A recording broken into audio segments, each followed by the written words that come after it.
The fog rolled in thick as Maria made her way home from the late shift at the diner. She could barely see a foot ahead, the world around her reduced to shadows and muted sounds. Each step echoed like a heartbeat in her ears.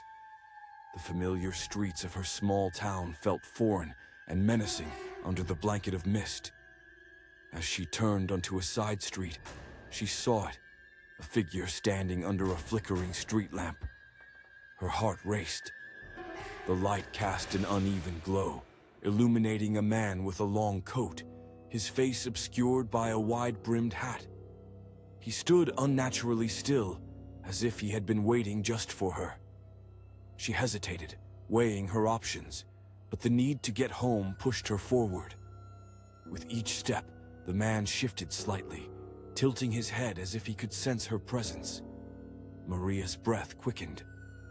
She decided to cross to the other side of the street, trying to avoid him. The moment she did, he straightened, suddenly attentive, as if she had chosen an invitation instead of an escape. The air turned colder. She could feel his gaze burning into her back.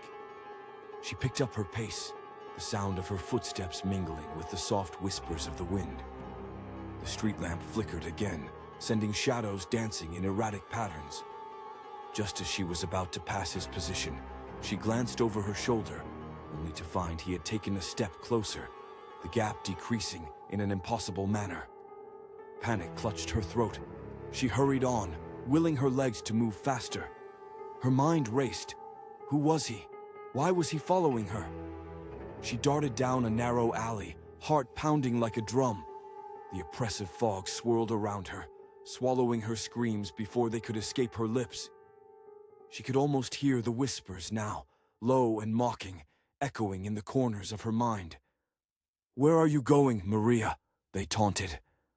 She emerged from the alley onto a deserted street that led to the park where she had grown up.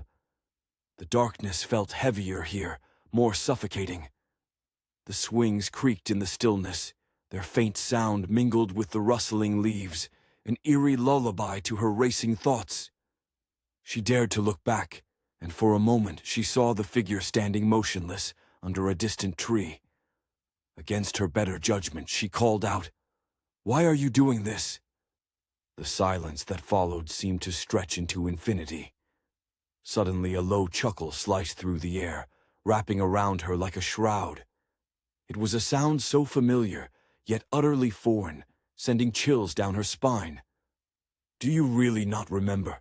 he replied, his voice smooth like winter ice. "You've ignored me for so long." Her heart sank as realization dawned. As a child, she had played in this park, and there had always been rumors of a boy who had vanished. A boy who used to follow her, desperate for friendship.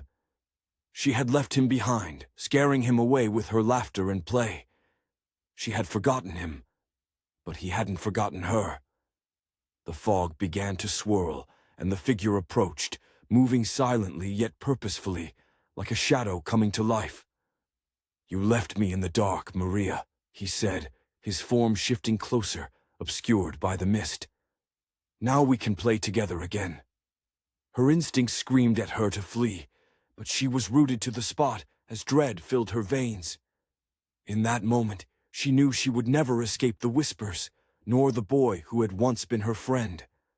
As he reached out, fingers beginning to brush against her arm, the street lamp flickered one final time, plunging her into darkness. The laughter echoed once more, now sounding like the fading heartbeat of a memory. And when the fog finally lifted, Maria was nowhere to be found. The wind carried a soft laughter, and the park stood still, waiting for the next lost soul to wander in.